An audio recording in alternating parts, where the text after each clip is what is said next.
You have 48 hours to decide, marriage or death. Oh my God. Either way, she doesn't have to know. Your mother leaves the house at 7:43 every morning. Don't make me change her routine. You have 48 hours to decide, marriage or death. The words hung in Amara Williams' tiny soul kitchen like a death sentence. Not her death. She'd already resigned herself to that possibility when 3 men in expensive suits appeared at her door. No, they'd explained in patient, accented English. It was her Aunt Diane in Atlanta who would pay for her father's sins. The gambling debts, the broken promises, the money owed to people who didn't forgive. The scarred man slid a photograph across her scratched table. Sharp jawline, empty eyes, expensive suit. Park Ji-hwan. The dragon. Mr. Park is being generous, the man said. He could take everything. Instead, he offers you a choice. Amara's hands trembled. Why would he want to marry me? Your father made promises 20 years ago. An arranged marriage. Old traditions. This settles everything. 20 years ago, Amara had been 3, building mud castles in her grandmother's backyard. Her father had been selling her future to monsters. And if I refuse? The man pulled out his phone, swiped, turned the screen toward her. Aunt Diane, leaving her house. Timestamp. Today, 7:43 a.m. Your aunt is 67. Lives alone. Takes the same route to church every Sunday. He pocketed the phone. Unfortunate if something happened. An accident. These things happen in America, yes? Amara touched her collarbone, where her grandmother's necklace used to rest before she'd sold it to pay for the funeral. Aunt Diane, who'd sung at Grandma's funeral, who sent birthday cards with $20 tucked inside. 48 hours, the man said, standing. Someone will collect your answer. They left. Amara sat counting heartbeats. 1, 2, 3, 10, 20. Her grandmother's voice. Count to 10 and the fear gets smaller. The fear didn't get smaller. She stared at the photograph. Park Ji-hwan stared back, beautiful and terrible and cold.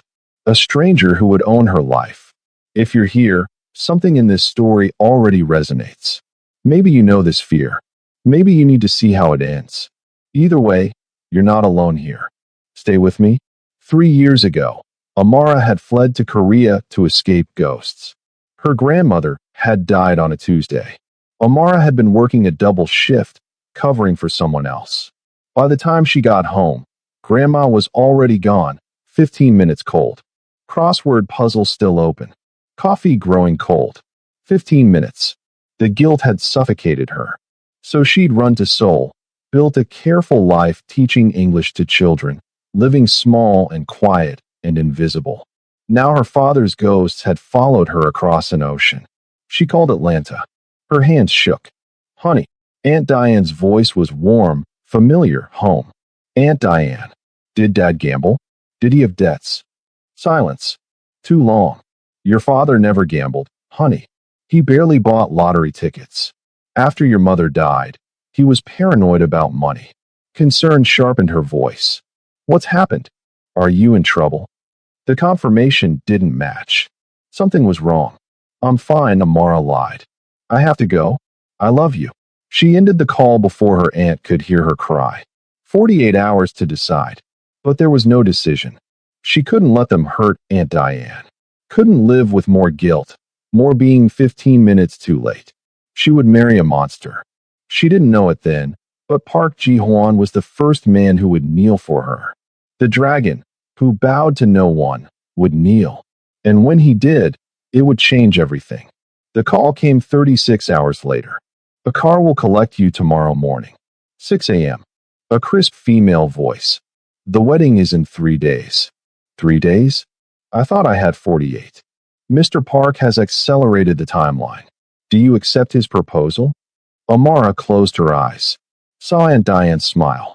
Heard her grandmother. You're stronger than you think, baby girl. Yes, she whispered. The black Mercedes arrived at exactly 6 a.m.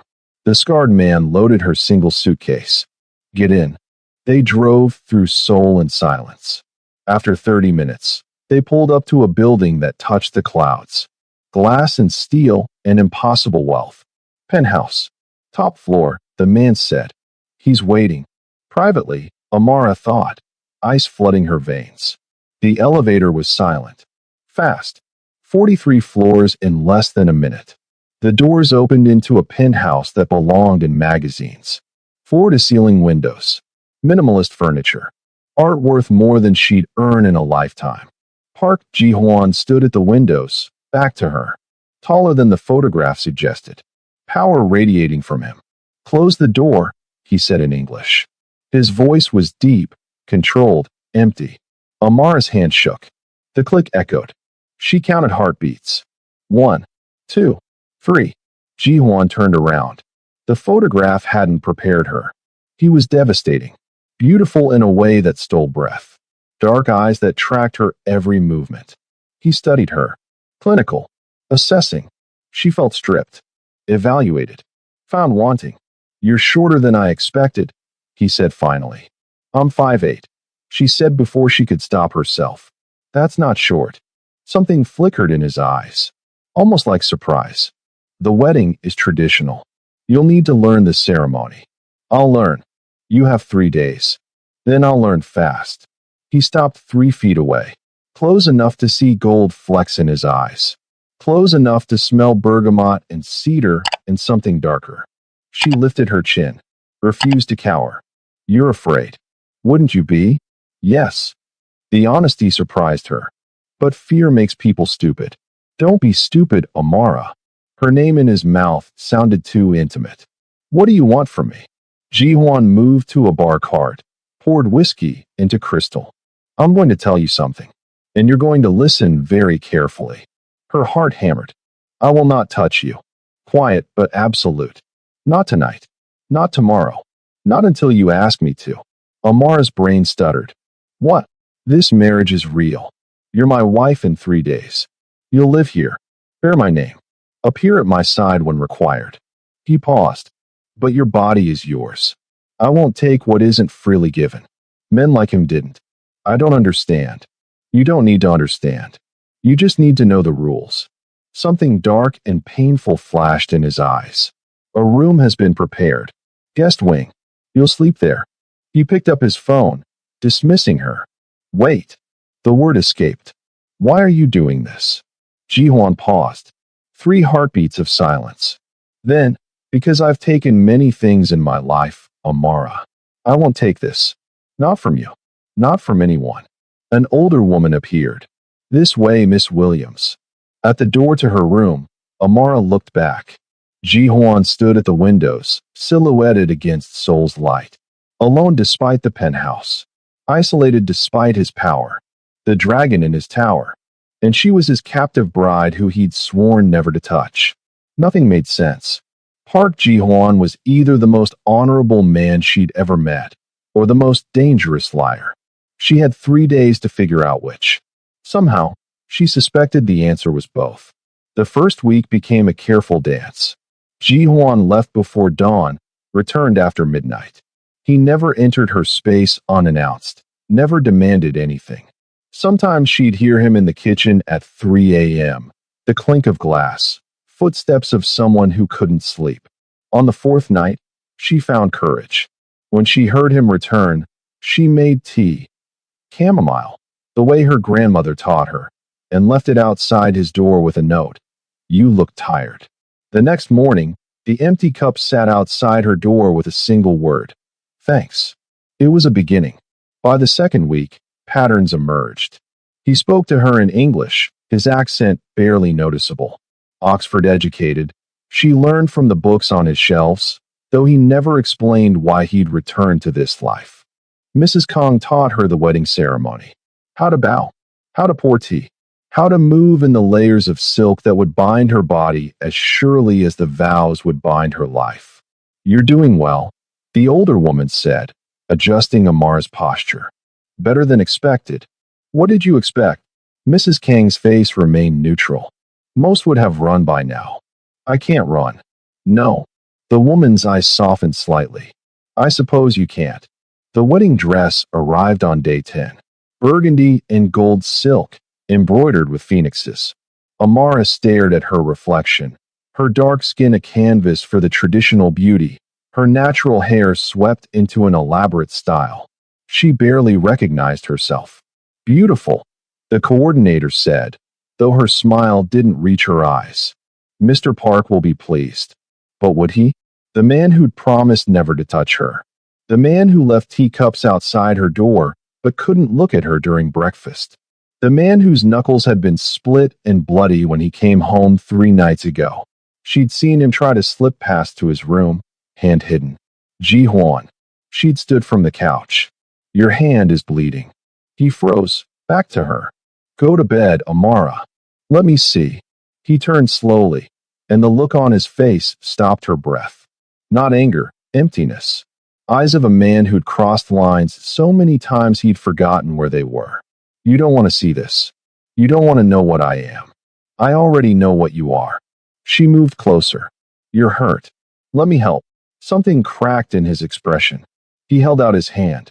Amara led him to the kitchen, cleaning the wounds with steady hands even as her heart raced. The cuts were deep, knuckle bones visible through torn skin. Why do you do this? She asked softly. It's who I am. That's not an answer. His jaw tightened. My father used to come home like this. Bloodied. He'd take it out on my mother every time. His voice was hollow.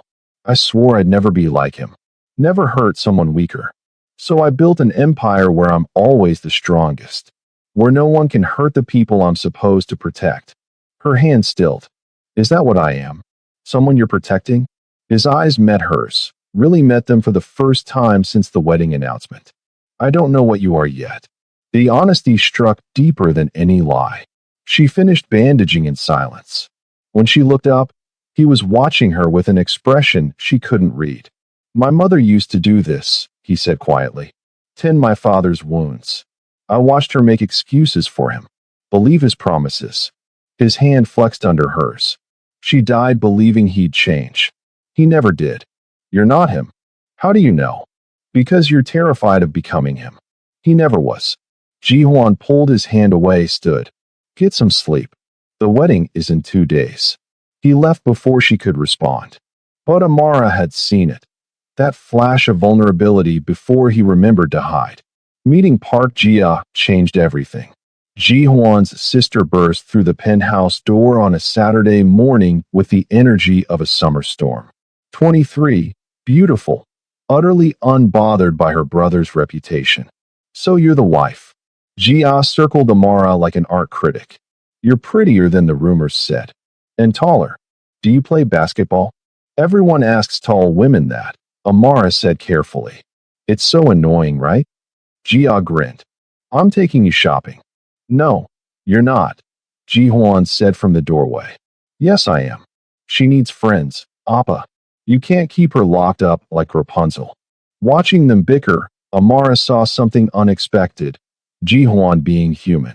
Exasperated, protective, undeniably caring. When Ji-ah looped her arm through Amara's, Ji-hwan's resignation was almost comical. 2 bodyguards. Back by 6.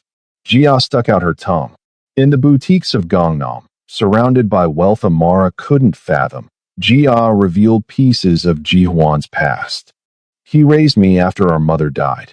Kept me away from the family business. Paid for my art degree. She held up a dress. He's scary, but he's good. He just forgot how to show it. Until you. I don't think he shows me anything. Are you kidding? He makes you tea.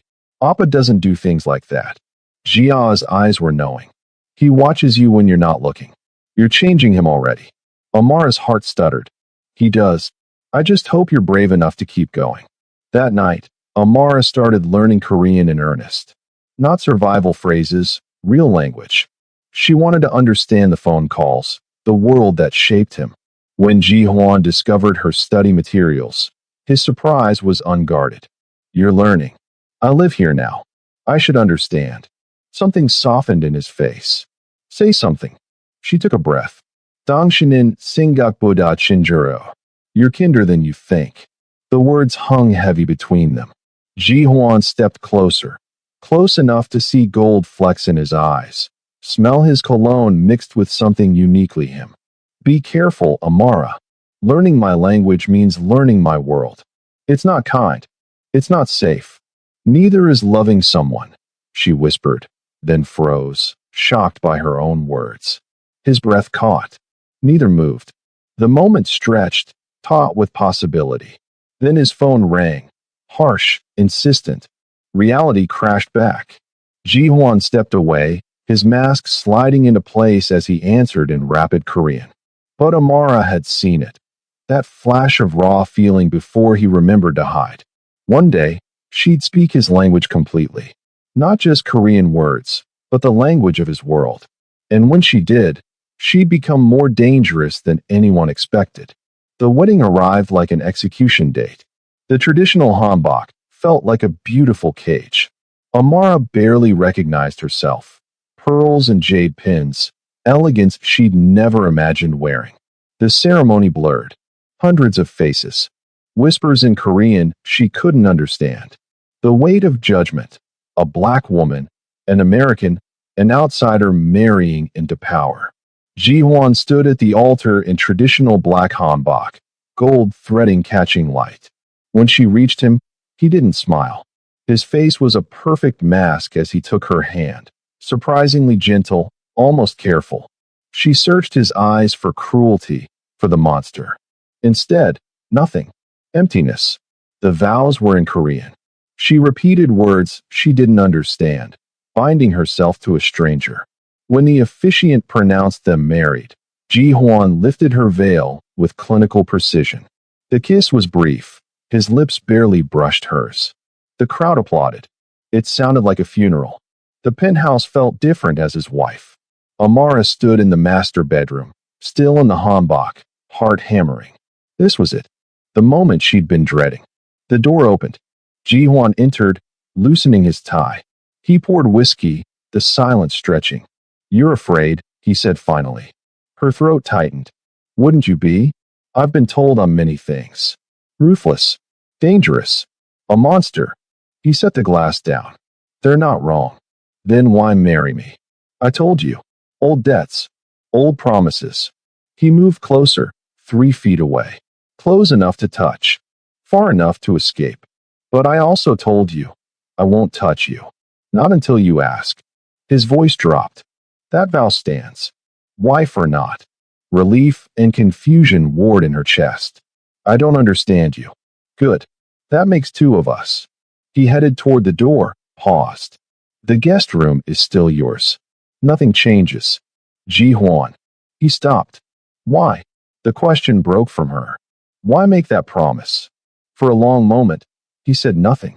Then, because I've taken many things, Amara. I won't take this. The door closed. She stood alone in silk and confusion, married to a monster who acted like a man. Nothing made sense. But something was shifting. In him. In her. In the space between them. And she was terrified of what would happen when that shift became an earthquake.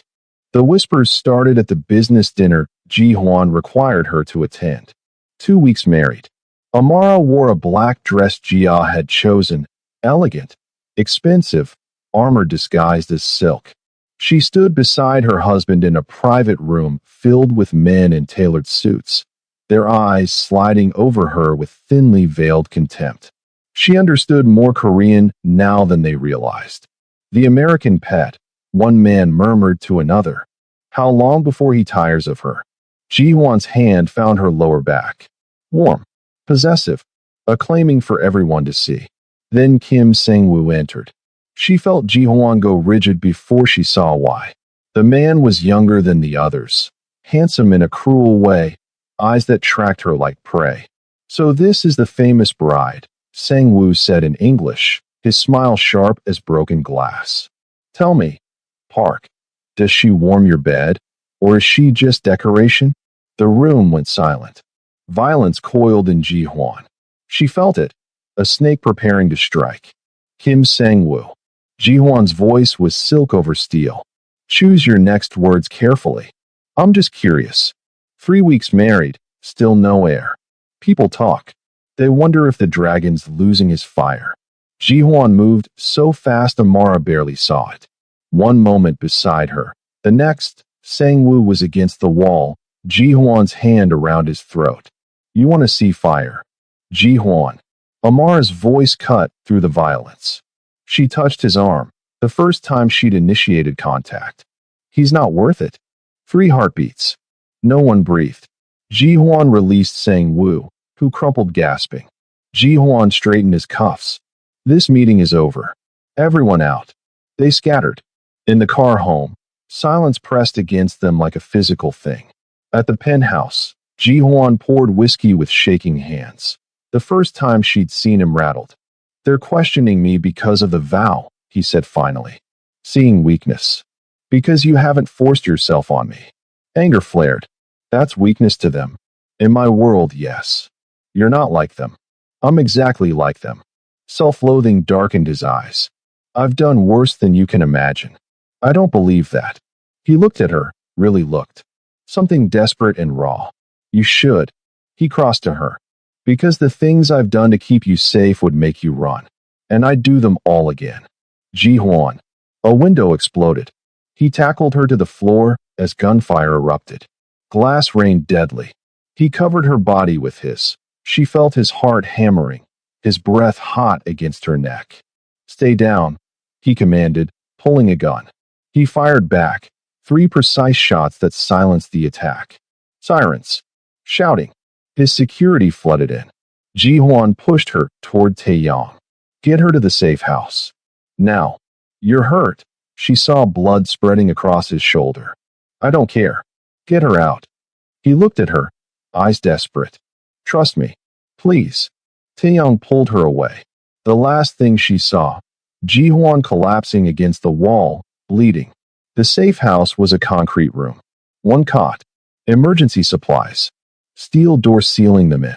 Just the 2 of them. Amara's hands trembled as she tore his shirt. The bullet had carved through his shoulder. Not deep, but bleeding heavily. This will hurt, she warned. It already hurts. But he sat still as she cleaned it. You should be screaming. This is what your life is. Violence. Death. And yet you threw yourself in front of me. Her hand steadied, threading the needle. Why? He was quiet while she worked. Finally, as she tied off the last stitch. Because somewhere between the wedding and now, you stopped being an arrangement. Her hand stilled. What am I then? I don't know. Raw stripped. All I know is when that window broke. All I could think was that I couldn't let them hurt you. You could have died. Better me than you. Don't say that. Tears burned. Don't you dare. Why? He covered her hand with his. Why does it matter? Because the word stuck. Too big. Because you matter. His thumb traced circles on her hand. When this is over, I'm going to find who did this. I'm going to destroy them and everyone they love. His eyes locked with hers. And you'll see exactly what kind of monster I am. I've already seen it. She didn't pull away. The monster who makes tea. Who keeps promises even when they cost everything. Amara. Something broke in his expression. He raised his free hand to her face, hesitating. May I? That question, that respect even now, undid her completely. She leaned into his palm. I'm afraid. I'm afraid too. His voice cracked. But I'm more afraid of never knowing what we could be. Then know this. She looked up at him. I want you. His eyes widened. You don't have to. I'm not saying it because of the vow. I'm saying it because it's true. She cupped his face. I want you, Ji-hwan. Not the dragon. Just you. You're sure? Instead of answering, she kissed him. Soft, tentative, then deeper as months of longing ignited. He responded with desperation that stole her breath, pulling her close like she was oxygen.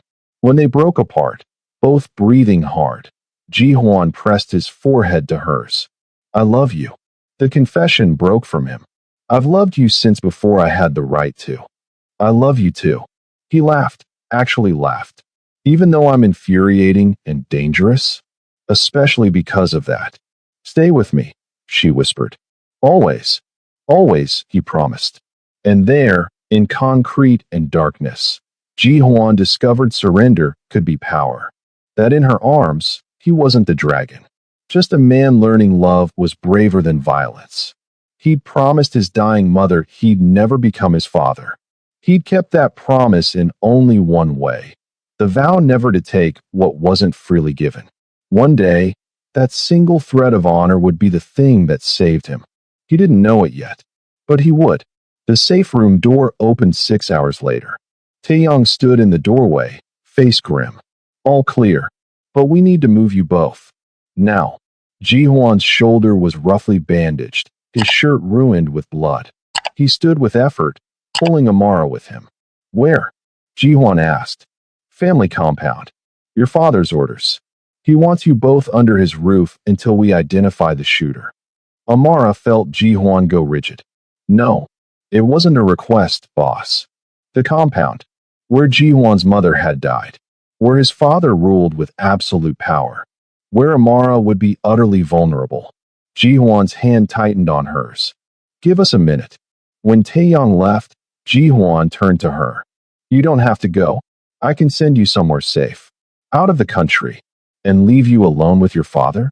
She touched his face. We're in this together. Remember? Something broke in his expression. You don't know what you're agreeing to. Then tell me. My father will test you. Break you if he can. He'll use every weapon, tradition, culture, family pressure. His voice was hollow. And I won't be able to protect you. Not there. Not in his house. I don't need protecting. I need you to trust that I can handle myself. He kissed her forehead. I do trust you. That's what terrifies me. The Park family estate sprawled across Songbuk-dong like a fortress. Traditional Hanok architecture mixed with modern security. Cameras, guards, walls that looked decorative but weren't. Amara felt the cold the moment they entered. Marble floors, incense from the family shrine, silence despite dozens of people moving through corridors. Park Jae-sung waited in the main hall. Ji-hwan's father was 70 but looked 50. Silver hair, hard eyes, posture that radiated absolute authority. He studied Amara like an insect under glass. So, the American bride. He spoke in Korean, not bothering with English. Amara understood more than he expected. She bowed, proper depth, proper form. Mrs. Kang's training. Grandfather, she said in careful Korean. Thank you for your hospitality. Surprise flickered in his eyes. You speak Korean. I'm learning.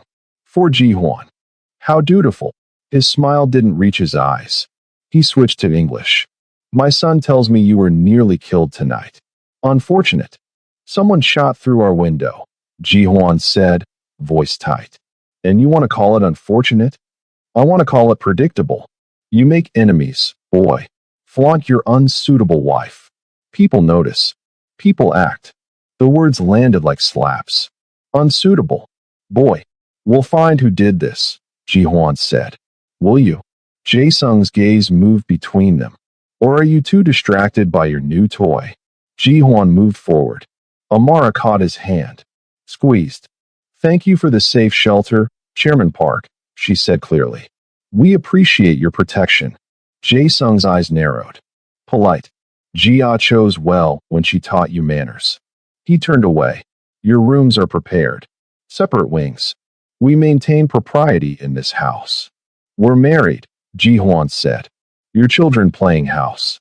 Jae-sung didn't look back. Separate wings. My house, my rules. After he left, Ji-hwan's hands were shaking. I'm sorry. I'm so sorry you have to endure this. I've endured worse. She hadn't, but he needed to hear it. Park Jae-sung waited until the hall emptied. Then his shoulders sagged. He opened his desk drawer. The photograph inside was worn from decades of handling. Yuki's smile, frozen at 23. Beautiful. Japanese. Forbidden. He'd been 25 when his father forbade the match. She's beneath you. You'll marry the Kim girl, or you'll have nothing. He'd chosen everything. Spent 50 years with nothing that mattered. Now his son was choosing differently. Choosing the unsuitable woman. Choosing love over empire. Jae-sung's hand trembled as he put the photograph away. Fool, he whispered. But he didn't know if he meant Ji-hwan or himself. He locked the drawer. Became the patriarch again. Tomorrow, He'd test the American girl, see what she was made of. If she broke easily, the problem solved itself. If she didn't, well, he'd broken stronger things before. The family dinner was an execution by politeness. 12 people around a traditional low table. Ji-won's father at the head. His grandmother, the true matriarch, watching everything with sharp eyes. Amara knelt on a cushion, knees already aching. The hanbok Jia had helped her into was beautiful and restricting. Dishes appeared. She didn't recognize half of them. "You don't eat kimchi?" one aunt asked in Korean, watching Amara hesitate. "I do. I'm just too spicy for foreign taste," another relative interrupted, laughing. Ji-hwan's jaw tightened. "Amara eats everything." "Does she?" Jae-sung's voice was mild. "Dangerous. Tell me, daughter-in-law, what do you know of our family traditions?" Amara set down her chopsticks. "I know respect. I know loyalty. I know that family is everything in Korean culture. Book knowledge. What do you know of sacrifice? Of duty? I know I left everything I had to come here. I know I married a man I just met to save someone I love." She met his eyes. "I know sacrifice. You know running away." Jae-sung's smile was cold. "Ji-hwan told me. You fled to Korea after your grandmother died. Ran from grief like a coward." The words struck like fists. "Father," Ji-hwan warned. "No." Amara's voice was steady despite the pain. "He's right. I did run. But I'm not running now. I'm here. I'm fighting. That's the difference." Jae-sung studied her. Fighting for what? Money? Status? A rich husband? For him. Simple. True. Just him. Something shifted in the old man's face. Too quick to read. The grandmother spoke for the first time, her voice thin but sharp. "The girl has courage. Whether she has since remains to be seen." After dinner, Ji-hwan found Amara in the garden. She was shaking, adrenaline crash hitting hard. "You were incredible," he said, pulling her close. "I was terrified." "I know. That's what made it incredible." He kissed her hair. "My father is testing you." Everything he said was designed to break me. "I know." She looked up at him. "Ji-hwan, there's something wrong with the story. My aunt said my father didn't gamble. And your father keeps mentioning him. There's something we're not being told." Ji-hwan went very still. "Amara." His phone buzzed. He looked at it. Went pale. "What?" Taeyong found something. About the shooting. He showed her the text. Shooter was hired 3 days before the wedding. Inside job. Tracing payment now. 3 days before. Amara's mind raced. That means someone knew about our marriage before it happened. Someone wanted to stop it. Or test it. Amara whispered, her blood running cold. Ji-hwan pulled her tighter. "We're leaving. First thing tomorrow. This place isn't safe." But they both knew nowhere was safe. Not when the enemy might be family. That night, Amara couldn't sleep. Separate wings meant separate rooms. She lay in the dark, counting heartbeats, trying to make sense of everything. Her father, the debt that might not be real, the assassination attempt ordered before the wedding, Ji-hwan's father's strange tests. Something was deeply wrong. A soft knock. Her door opened.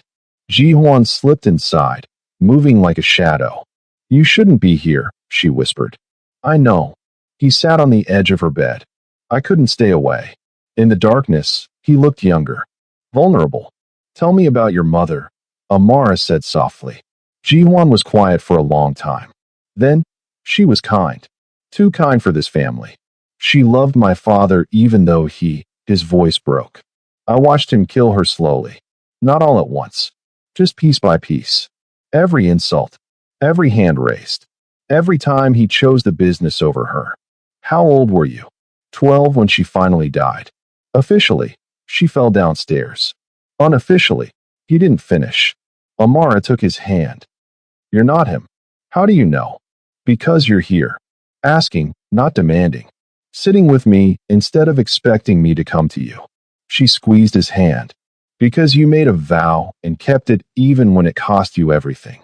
He pulled her close, buried his face in her neck. "I love you so much it scares me." "Good. I'd be worried if you weren't scared." They lay together in the dark, fully clothed, just holding each other. When this is over, Ji-hwan whispered, I'm taking you away from here. Somewhere my father can't reach. Somewhere we can just be. I'd like that. But morning came too soon. And with it, the beginning of the end. Breakfast was served in the main hall. The entire family gathered. Aunts, uncles, cousins, all watching. Jae-sung stood at the head of the table. I have news. About the shooting. Everyone went silent. The shooter has been identified. Kim Sang-woo hired him. He's been taken care of. Ji-won's face was stone. Taken care of? Dead. His body was found this morning in the Han River. Jae-sung's eyes were cold. Justice is served. Something was wrong. Amara felt it in her bones. Too easy. Too convenient. Who confirmed it was Sang-woo? Ji-won asked. Does it matter? The threat is eliminated. It matters to me. Jae-sung's smile was thin. Always questioning. Just like your mother. The comparison landed like a blow. Speaking of which, the old man continued. We need to discuss the future. 3 weeks married. No heir. The family is concerned. Amara's stomach dropped. That's none of your business, Ji-hwan said.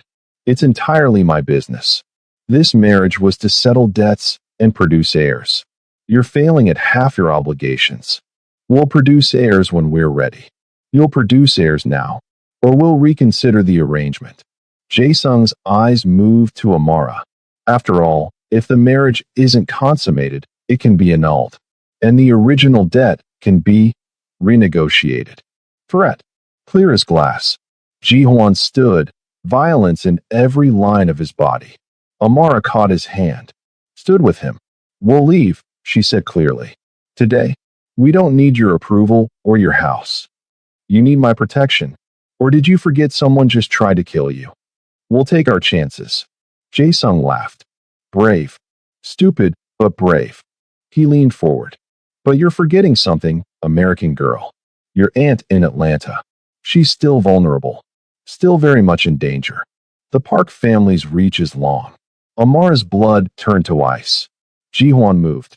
Fast. His hand wrapped around his father's throat. You threaten her family again, and You'll what? Jae-sung didn't even flinch. Kill me? Your own father? In front of witnesses? The room held its breath. Amara touched Ji-hwan's back. Don't. He wants you to. Slowly, Ji-hwan released him. We're leaving, he said quietly. And if anything happens to Amara or her aunt, you'll discover exactly what kind of monster I can be. They walked out together. Behind them, Jae-sung smiled. Everything was going according to plan. They moved back to the penthouse that afternoon. Taeyong swept every room for bugs, cameras, threats. Ji-hwan's security was tripled. The windows, now repaired, had bulletproof glass installed. But glass couldn't stop the truth. Amara was unpacking when she noticed it. Ji-hwan's study door, slightly open. It was never open. She hesitated.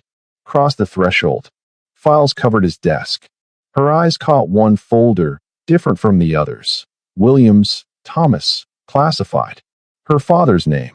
Her hands shook as she opened it. Inside, surveillance photos. Her father meeting with men in suits. FBI logos. Documents marked informant. Dates from 20 years ago. Witness protection negotiation. Terms. Daughter's safety in exchange for silence. Her father wasn't a gambler. He was a whistleblower. The debt was a lie. Looking for something? She spun. Ji-hwan stood in the doorway, face unreadable. What is this? Her voice shook, holding up the file. Amara. My father. The debt. Was it all a lie? Ji-hwan closed the door. Locked it. When he turned, his eyes were hollow. Yes. The word detonated everything. Yes. She couldn't breathe. Yes? That's all you have to say. Your father tried to expose my family 20 years ago. He made a deal, his silence for your safety. When he died last year, that protection ended. My father ordered you eliminated. The room tilted. So everything, the gambling debt, the arrangement, the marriage, was fabricated. By me. Ji-hwan's voice was flat. Factual. I bought a fake debt, created the arrangement, forced your choice. It was the only way to legally bind you to the Park family. The only way to protect you from my father's kill order. She couldn't process it. Couldn't think. You've been lying to me since the moment we met. Yes. The vow. The promise not to touch me. Was that a lie too? No. Raw pain cracked through his mask. That was the one true thing. I swore I wouldn't force you. I kept that promise. Why? Tears burned her eyes. Why keep that one promise when everything else was a lie? Because taking your body would make me exactly what my father is. And I swore on my mother's grave I'd never become him. Amara stared at the man she'd married. The man she'd fallen in love with. The man who'd manipulated her entire life. So when you said you loved me, I meant it. I've meant it from the beginning. That's why I couldn't tell you the truth. You'd never believe me. You're right. I don't believe you. She threw the file at him. Papers scattered. I don't believe anything you've ever said. Amara, please. Don't. She backed away. Don't say my name like that. Like you have any right to. Her phone rang. Unknown number. Ji-hwan's face drained of color. Don't answer that. She answered it. A voice, cold and unfamiliar. Mrs. Park. Your Aunt Diane in Atlanta. She's been in an accident. Critical condition. Funny timing, isn't it? The line went dead. Amara stared at Ji-hwan, betrayed and terrified. What did you do? Nothing. I swear I didn't. You swear. She laughed, broken. You swear? Your promises are worth nothing. She grabbed her phone, her bag, headed for the door. Where are you going? Away from you. Ji-hwan blocked her path. It's not safe. Whoever made that call. Get out of my way. No. Ji-hwan. I can't let you leave. Not until I know who's threatening you. You're threatening me. You've been threatening me from the start. She shoved him. He didn't move. Everything about this marriage is a threat. I was protecting you. By lying? By manipulating? By making me think I had a choice when I never did. You're alive. Your aunt was alive until 2 minutes ago. I kept you both safe. Safe. Tears streamed down her face. I'm trapped. I've been trapped from the moment you fabricated that debt. There's no safety in a cage. Ji-hwan's composure cracked. What was I supposed to do? Let my father kill you? Watch you die because your father tried to destroy my family 20 years ago. My father was a hero. He tried to expose criminals. He tried to destroy innocent people along with the guilty. My mother was still alive when he went to the FBI. If he'd succeeded, she'd have been arrested too. Died in prison instead of. He stopped. Breathing hard. The truth sat between them like broken glass. So this was revenge, Amara whispered. For what my father tried to do to your family. No. This was protection. For what my father would do to you. Ji-hwan's voice broke. I didn't know you when I fabricated the debt. I'd never met you. I just knew you were in danger and I had the power to save you. So I did. You bought me. I married you. Same thing. No. He grabbed her shoulders. Not the same thing. Buying you would have been easy. Marrying you. Making that vow. Falling in love with you while knowing you'd hate me when you learned the truth. His voice cracked. That's been hell. She saw it then, his fear, his desperation, and she hated that she still loved him despite everything. Let me go, she whispered. I can't. You have to. For a long moment, he held her gaze. Then he released her. Step back. If you leave, you'll be alone. Unprotected. Whoever made that call will find you. I'll take my chances. Amara. She opened the door. Taeyong was there, waiting. Get me out of here, she said. The loyal driver looked at Ji-hwan. Silent question. Take her to the safe house, Ji-hwan said quietly. Guard her with your life. Boss. Do it. Amara walked past Ji-hwan without looking back. In the elevator, she finally let herself break. Counted heartbeats through the tears. 1, 2, 3. The fear didn't get smaller. Because this time, she wasn't afraid of monsters. She was afraid she'd fallen in love with one. My mom told me nobody wants stories this heavy anymore. People want escape, not truth, she said. But you're still here. Still feeling this. If stories like this still matter to you, If truth wrapped in fiction still heals something, subscribe. Prove her wrong with me. In the penthouse, Ji-hwan stood alone surrounded by scattered papers. Evidence of his lies. Proof of his protection. Same thing, different words. He picked up one photograph. Amara, laughing with Jia. Taken 2 weeks ago. Before she knew. Before everything shattered. He'd saved her life and destroyed her trust. Some victories felt like losing. Taeyong drove in silence. Amara watched Seoul blur past through bulletproof glass. After 20 minutes. He loves you, you know. She didn't answer. Couldn't. Boss has never loved anyone except Jia. Never let anyone close. Then you, he stopped. Then me. She finished bitterly. And he lied to me from day one. He saved you from day one. That's not the same thing. Taeyong pulled up to an unmarked building. No. But maybe it's close enough. She looked at him. Is it? If someone saves your life by lying to you, manipulating you, controlling everything, is that love or just a different kind of prison? He didn't answer. Because he didn't know either. The safe house was sterile. White walls. Single bed. No windows. A cell disguised as protection. Amara had been here 3 days. No contact with Ji-hwan. Jae-sung's orders. Testing her loyalty. Taeyong had explained carefully. She'd called the hospital in Atlanta 17 times. Aunt Diane was stable. The accident had been a mugging gone wrong. Suspicious timing. Too convenient. Someone was sending a message. On day 4, everything changed. Amara woke nauseous. Rushed to the bathroom. When the sickness passed, she sat on the cold tile, counting heartbeats. 1, 2, 3. Then counting days. 6 weeks since the wedding. For weeks since that first night in the safe room after the assassination attempt. No. She grabbed her bag, found tampons she hadn't needed. Found the dates she'd been too distracted to track. 3 weeks late. Her hands shook as she dressed, found Taeyong. I need a pharmacy. Now. He didn't ask questions. Just drove. The pregnancy test was positive. And then another. And another. 3 pink lines that changed everything. Amara sat in the safe house bathroom, staring at the evidence. A baby. Their baby. Conceived in a marriage built on lies. A child who would tie her to Ji-hwan's world forever. She should feel trapped. Instead, she felt clarity. This wasn't just about her anymore. Park Jae-sung waited until the estate emptied. Then his shoulders sagged. He opened the locked drawer. The photograph was worn at the edges from decades of secret handling. Yuki's smile, frozen at 23. He'd been 25 when his father forbade the match. She's Japanese. She's a servant. You'll marry the Kim girl, or you'll have nothing. He'd chosen everything.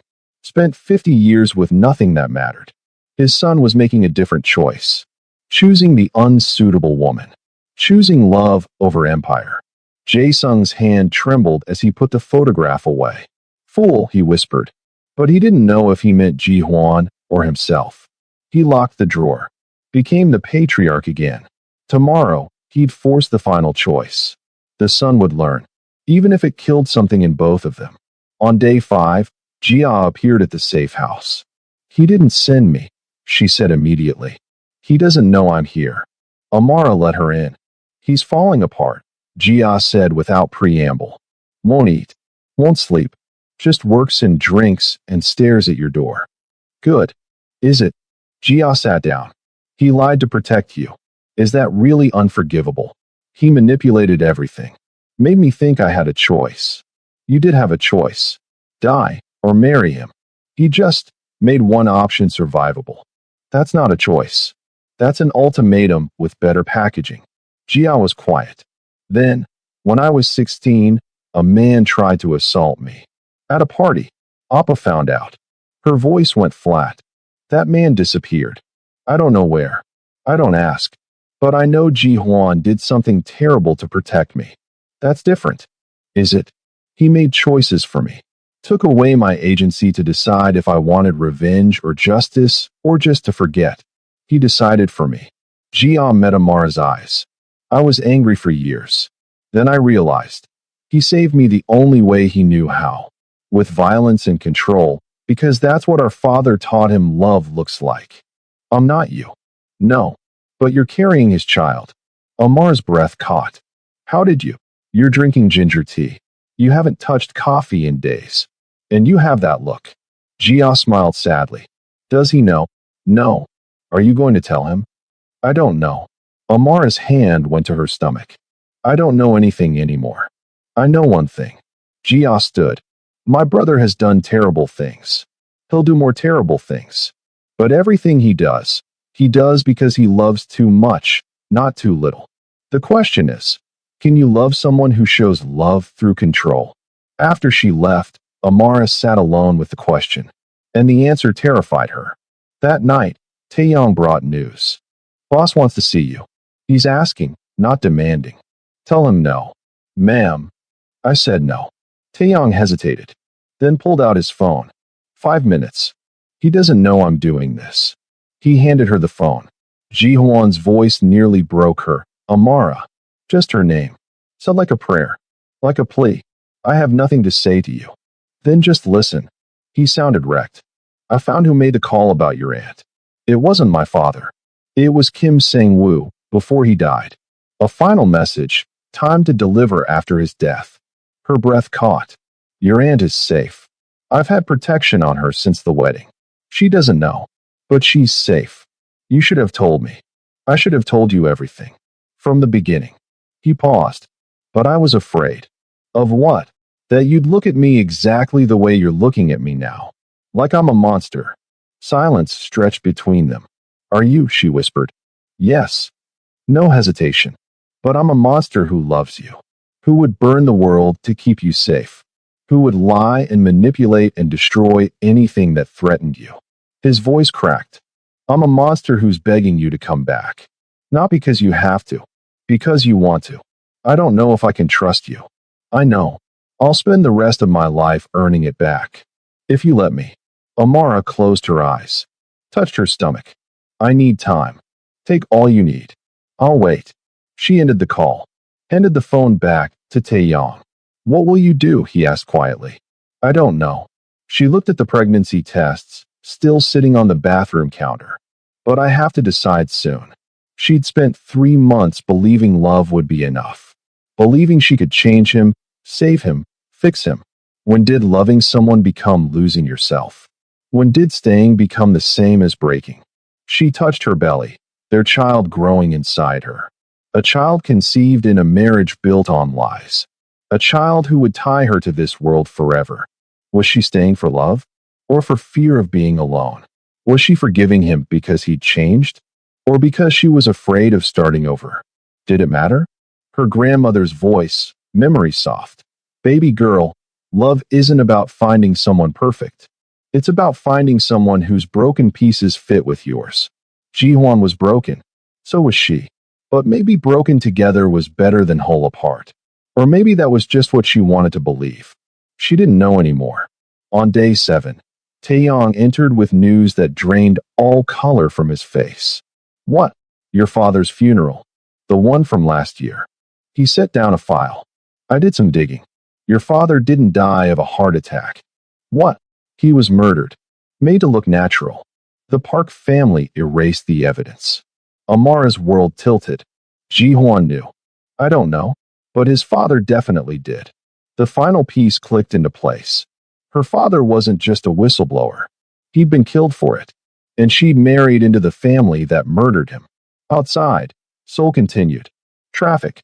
People. Life happening to those who weren't shattered.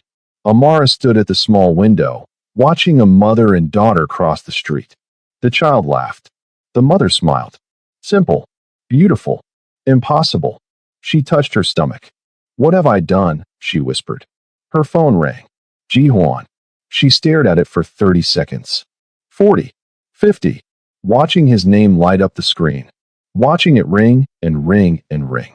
She didn't answer. The ringing stopped. Voicemail notification appeared. She didn't listen to it. 3 days later, she still hadn't listened. Some silences said more than any conversation could. The decision came at 3 a.m. on day 8. Amara sat in the dark, hand on her belly, surrounded by evidence of Ji Hwan's lies and her father's murder and a future that terrified her. She could run. Taeyong would help her disappear. Start over somewhere Ji Hwan couldn't find her. Raise this baby alone, safe, away from violence and lies. Or she could fight. Go back. Confront Jae-sung. Demand truth. Burn down the empire that killed her father. Make them pay. But fighting meant going back to Ji Hwan. Meant forgiving the unforgivable. Meant choosing a monster who loved her over a world that might be safer. She thought of her grandmother. Her father. Aunt Diane. She thought of the baby growing inside her. She thought of Ji Hwan's face when he'd said, "I'll wait." And she made her choice. Not for him. For her. For the woman she wanted to be when this was over. She called Taeyong. "I'm ready." Ready for what? To go back. But not to the penthouse. Her voice hardened. "Take me to the family compound. I have things to say to Park Jae-sung." "Ma'am, are you sure? I'm done being afraid. I'm done running. And I'm done letting men make choices for me." She stood, fire in her veins. It's time the Park family met the real Amara Williams. Taeyong smiled. "Yes, ma'am. I'll bring the car around." As she dressed, she looked at the pregnancy tests one last time. "Your father is a monster," she whispered to her belly. "But he's my monster. And I'm about to show his family what happens when you threaten what's mine." She wasn't the terrified girl who'd accepted an ultimatum anymore. She was a woman who'd learned to speak their language. And she was going to war. The compound gates opened at dawn. Amara walked through them like she owned the place. Taeyong flanked her, silent support. Park Jae-sung was in his study. He looked up when she entered without knocking, surprise flickering before his mask fell into place. The American bride returns. "Come to beg forgiveness." "No." She dropped a file on his desk. "Come to discuss my father's murder." His eyes narrowed. "I don't know what you're." "Thomas Williams. Died of a heart attack last year. Except the autopsy was falsified. Park family paid off the coroner." Her voice was steel. "You had my father killed because he tried to expose your operations 20 years ago." Jae-sung leaned back, studying her. "You have no proof." "I have enough. Medical records. Financial transfers. Witness statements Taeyong collected." She leaned forward. "But I'm not here for revenge. I'm here to make a deal." "You? Make a deal with me?" He laughed. "You have nothing I want. I have your grandchild." The words landed like a bomb. Jae-sung went very still. "You're pregnant. 10 weeks. Ji Hwan doesn't know yet." She touched her stomach. "You wanted an heir. Here's your heir. But the price is truth. All of it. Why you kill my father? Why you been testing us? Everything." For a long moment, he said nothing. Then, "Your father wasn't just a whistleblower. He planted evidence. Fabricated crimes. Tried to frame my wife, Ji Hwan's mother, for money laundering she didn't do. She would have gone to prison. Died there." His voice was cold. "When he died last year, I considered it justice delayed." Amara's world shifted. "My father framed an innocent woman? To save himself?" "Yes." Jae-sung stood. "So when I ordered you eliminated, it wasn't cruelty. It was symmetry. His daughter for my wife. But Ji Hwan stopped you." "He did. Fabricated a marriage arrangement I couldn't refuse without losing face. Forced my hand." Something almost like respect entered his eyes. "My son is more cunning than I gave him credit for. He learned from the best." "Perhaps." Jae-sung moved to the window. "The assassination attempt. You think I ordered it, didn't you? I ordered a test. Not death. I wanted to see if he'd protect you or let you die." When he took that bullet, he trailed off. "I got my answer. That you raised a man, not a monster. That I failed to teach him what matters." But his voice lacked conviction. The door opened. An elderly woman entered. Ji Hwan's grandmother, the true matriarch. She looked at Amara for a long moment, then spoke in English. "You're pregnant." "Yes, grandmother. My son wants you gone. Dead, preferably." She glanced at Jae-sung. "I want something different." From her sleeve, she produced a jade bracelet. The family bracelet. generations old. This belongs to the matriarch. She held it out. I give it to you now. Amara's hands trembled taking it. Heavy, ancient, acceptance made tangible. Tomorrow, the family votes on Ji-hwan's position. They'll decide whether to strip him of power for choosing you. The grandmother's eyes gleamed. But if you wear this, you have my endorsement. And I still control 40% of voting shares. Why are you helping us? Because my son chose duty over love 50 years ago and became a monster. She looked at Jae-sung. My grandson chose love over duty and became a man. I want to see what happens when love wins for once. After she left, Amara faced Jae-sung. The vote is tomorrow at noon. You'll need to speak. In Korean. To the entire family. Can you do that? Yes. And the child is mine to protect, not yours to control. She slid the bracelet on. I'm fighting for my family now. All of it. Including your son. She turned to leave. He's outside, Jae-sung said. Has been all night. Waiting. Her heart stuttered. Tell him yourself. She opened the door. Ji-hwan stood in the courtyard, looking wrecked. Unshaven. Exhausted. When he saw her, he froze. Amara. She crossed to him. Took his hand. Placed it on her stomach. I'm pregnant, she said quietly. 10 weeks. His eyes went wide. Disbelieving. Hands shaking against her. We're, words failed him. We're having a baby. And tomorrow, we're fighting for our future. She cupped his face. Together. No more lies. No more secrets. Just us. I don't deserve you. No. But you're stuck with me anyway. She kissed him softly. I love you. Despite everything. Because of everything. I love you. I love you. He pulled her close, careful of her stomach. God, I love you so much. Then prove it. Tomorrow. In front of your family. Choose us. Publicly. Completely. I already have. I've been dismantling my father's criminal operations for 2 years. Moving everything legitimate. Building cases against the worst offenders. He touched her face. I was waiting for the right moment to burn it all down. You gave me that moment. Then let's burn it together. You've stayed through 48 hours of fear, through lies and bullets and impossible choices. We're almost there. The confrontation, the truth, the moment everything breaks or heals. Don't leave now. Subscribe and let's finish this the way it deserves. They stood together in the garden where his mother once walked. Tomorrow, they'd face his family. Tomorrow, everything changed. Ready? He asked. No. She smiled. But let's do it anyway. The family meeting room was packed. 30 people. 3 generations. All watching. Amara wore traditional hanbok in deep blue, the jade bracelet visible on her wrist. Every eye tracked it, the grandmother's endorsement, impossible to ignore. Park Jae-sung sat at the head. His face was stone as Ji-hwan and Amara entered together. We're here to discuss my son's future, Jae-sung began in Korean. His choices have brought shame to this family. An unsuitable marriage. No heirs. Weakness where there should be strength. Murmurs of agreement rippled through the room. The vote is simple. Strip him of his position or allow this farce to continue. Ji-hwan started to stand. Amara touched his hand. Stood instead. Every eye turned to her. She began in perfect Korean, formal and cutting. I understand every word, Chairman Park. I've understood for months. Shocked silence.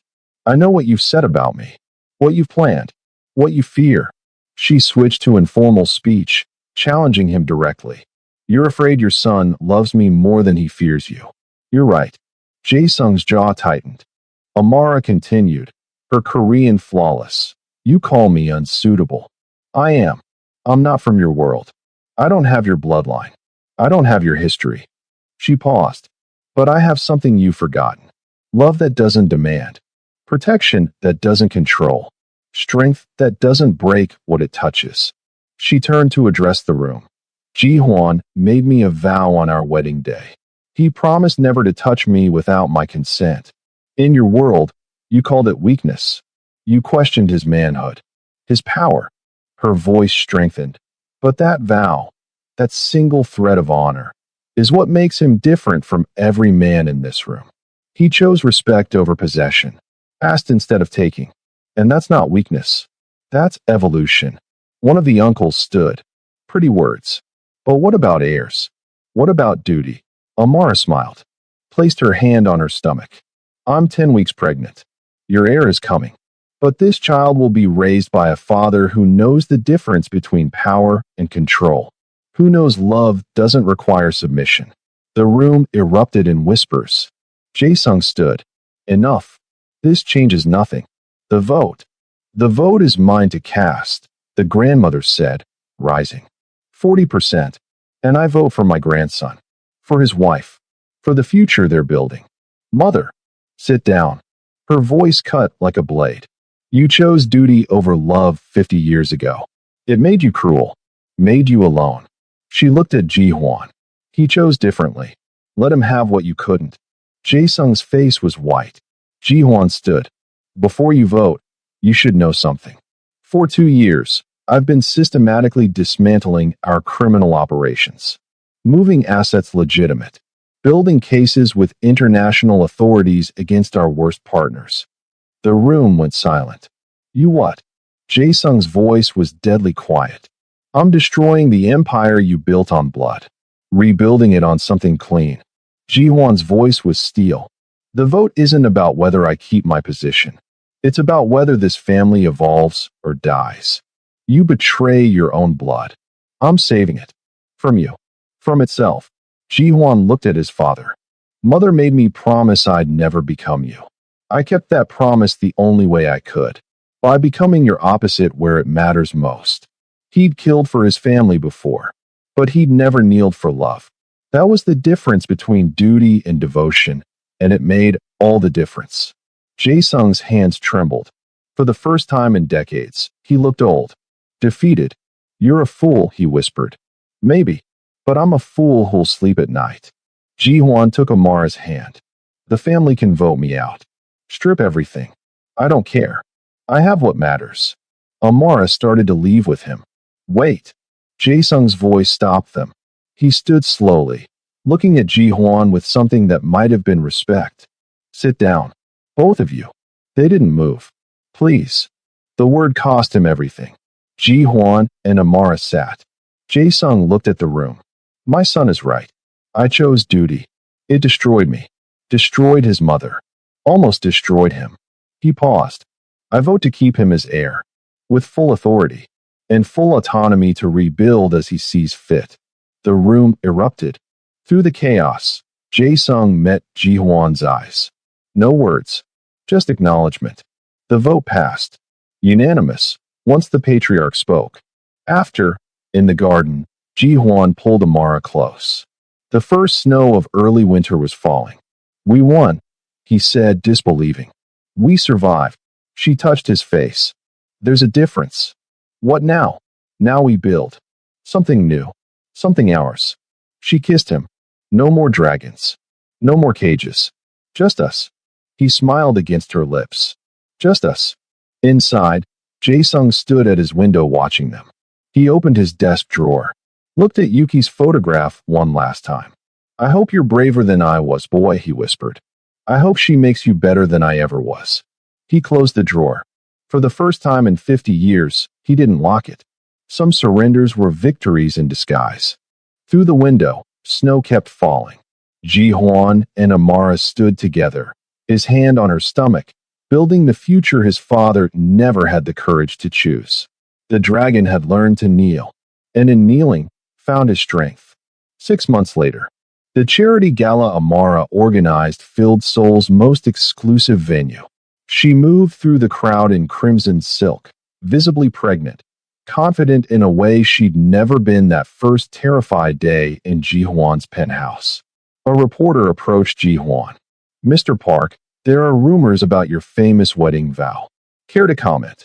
Ji-hwan looked at his wife, laughing with donors, radiant, hand resting on their daughter growing inside her, and smiled. It was the best promise I ever made. It taught me that real power isn't taking what you want. It's being strong enough to wait for what matters. That night, They slow danced on their penthouse balcony, soul glittering below. No regrets. Amara asked.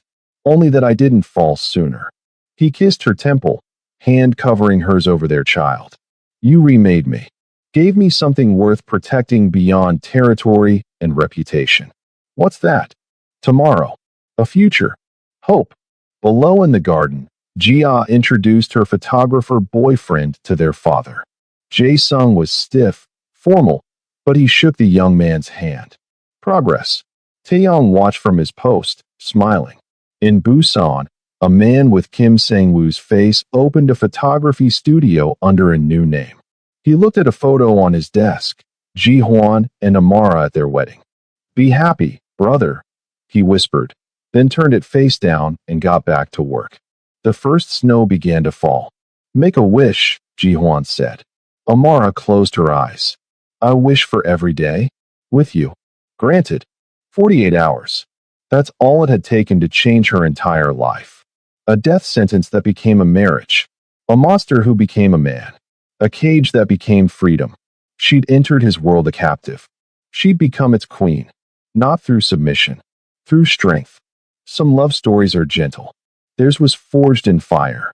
And it burned brighter because of it. If your heart's still racing, if your eyes are still wet, thank you.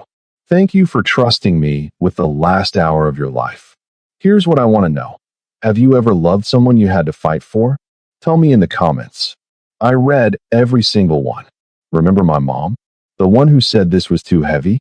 If this story touched something untouchable in you, subscribe. Not just for me, for the person scrolling at 2 a.m. who needs proof they'll survive their own impossible love. One last thing, where are you watching from? Drop your city. I want to know where these stories are landing. Until the next story finds you, protect your heart, but don't be afraid to risk it. You're stronger than you think.